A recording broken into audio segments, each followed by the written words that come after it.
Picture this. A group of politicians from the 13 American colonies come together in this building, right here, to plot what turns out to be a revolution. A contentious Continental Congress needs to set forth some convincing reasons for declaring war. Congress turns to a brilliant 33-year-old aristocrat from Virginia, Thomas Jefferson.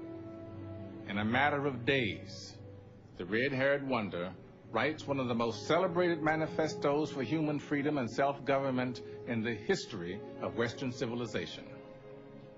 The Continental Congress authorizes Philadelphia printer John Dunlap to print 200 broadsides, poster-sized sheets. The document, unsigned, is then rushed to waiting horsemen who put it in their saddlebags and gallop throughout the colonies. See, if this revolutionary war is to be won, thousands of farmers and tradesmen must be persuaded to take up arms and fight. And they do. And not many people realize it today, but scholars believe Jefferson intended for the Declaration to be performed and not just read. Its words and rhythms were written to be spoken in proud and defiant tones in grand public places. It's a safe bet that the Continental Congress never had in mind a performer like me, that is to say, a black man. Thomas Jefferson was not ignorant of the problem of slavery, of course. He called it a moral and political depravity, and in the original draft of the Declaration denounced the slave trade as a cruel war against human nature itself. But Congress thought better of this particular item and deleted it. In fact, there was no mention of slavery or black people or of women, for that matter, in this preeminent statement on the equal rights of man. So it makes you wonder, how could a man who himself held slaves write with such incredible passion and eloquence about human liberation and the promise of a democratic republic? Why, some may ask, do I bring up such embarrassing truths on this glorious occasion?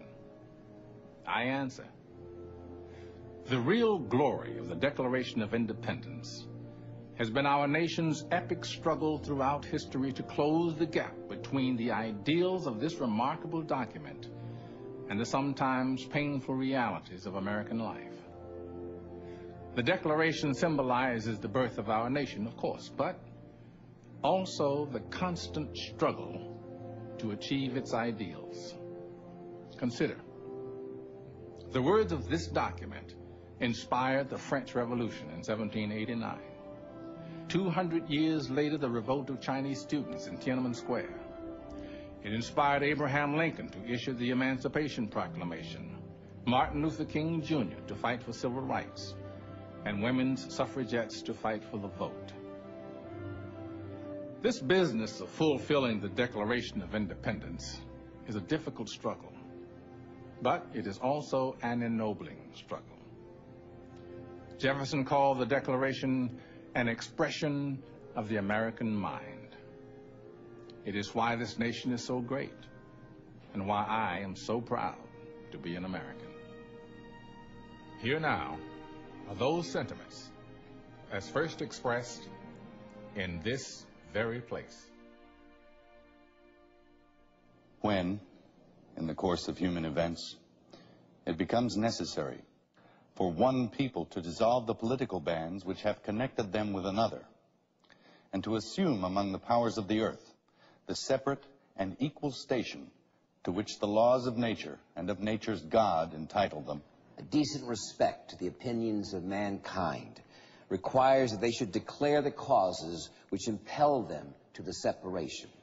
We hold these truths to be self-evident, that all men are created equal, that they are endowed by their Creator with certain unalienable rights, that among these are life, liberty, and the pursuit of happiness.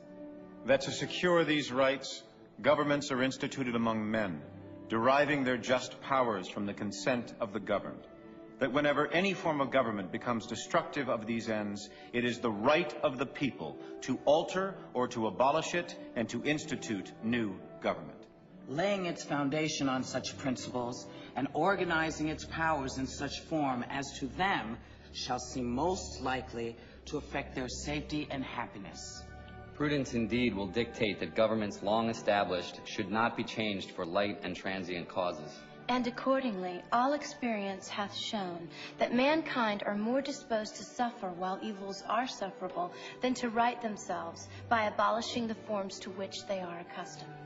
But when a long train of abuses and usurpations, pursuing invariably the same object, evinces a design to reduce them under absolute despotism, it is their right, it is their duty to throw off such government and to provide new guards for their future security.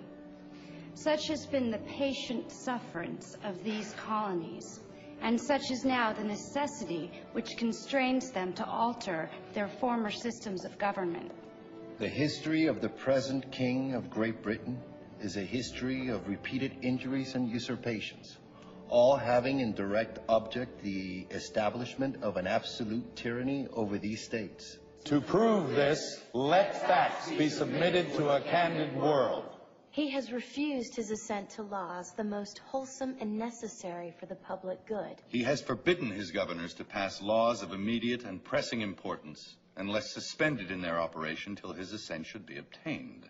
And when so suspended, he has utterly neglected to attend to them. He has refused to pass other laws for the accommodation of large districts of people, unless those people would relinquish the right of representation in the legislature, a right inestimable to them and formidable only to tyrants. He has called together legislative bodies at places unusual, uncomfortable, and distant from the depository of their public records, for the sole purpose of fatiguing them into compliance with his measures. He has dissolved representative houses repeatedly for opposing with manly firmness his invasions on the rights of the people. He has refused for a long time after such dissolutions to cause others to be elected, whereby the legislative powers, incapable of annihilation, have returned to the people at large for their exercise, the state remaining in the meantime exposed to all the dangers of invasion from without and convulsions within.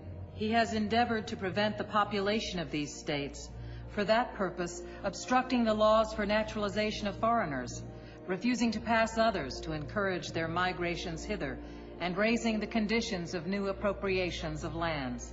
He has obstructed the administration of justice by refusing his assent to laws for establishing judiciary powers. He has made judges dependent on his will alone for the tenure of their offices and the amount and payment of their salaries.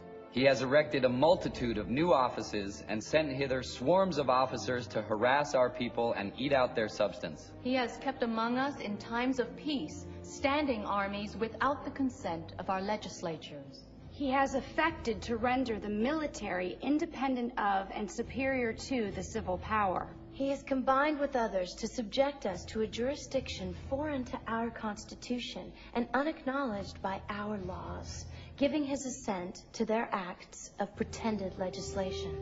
For quartering large bodies of armed troops among us. For protecting them by a mock trial from punishment for any murders which they should commit on the inhabitants of these states. For cutting off our trade with all parts of the world, for imposing taxes on us without our consent. For depriving us in many cases of the benefits of trial by jury, for transporting us beyond seas to be tried for pretended offenses, for abolishing the free system of English laws in a neighboring province, establishing therein an arbitrary government, and enlarging its boundaries so as to render it at once an example and fit instrument for introducing the same absolute rule into these colonies. For taking away our charters, abolishing our most valuable laws and altering fundamentally the forms of our governments. For suspending our own legislatures and declaring themselves invested with power to legislate for us in all cases whatsoever. He has abdicated government here by declaring us out of his protection and waging war against us. He has plundered our seas, ravaged our coasts, burnt our towns, and destroyed the lives of our people.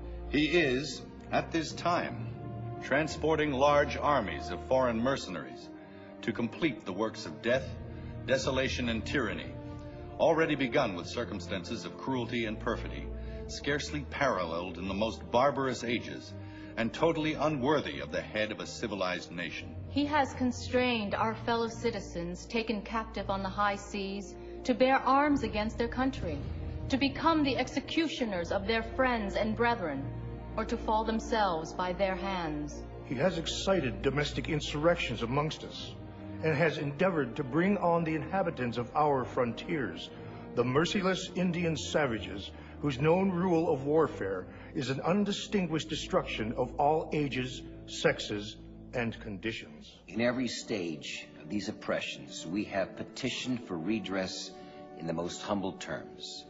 Our repeated petitions have been answered only by repeated injury.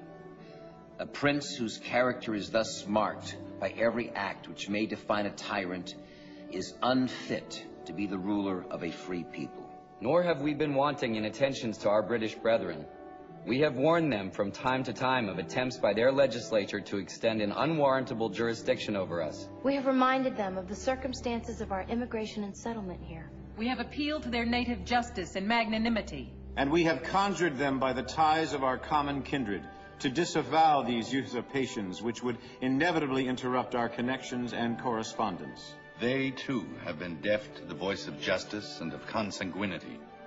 We must, therefore, acquiesce in the necessity which denounces our separation and hold them, as we hold the rest of mankind, enemies in war, in peace, friends.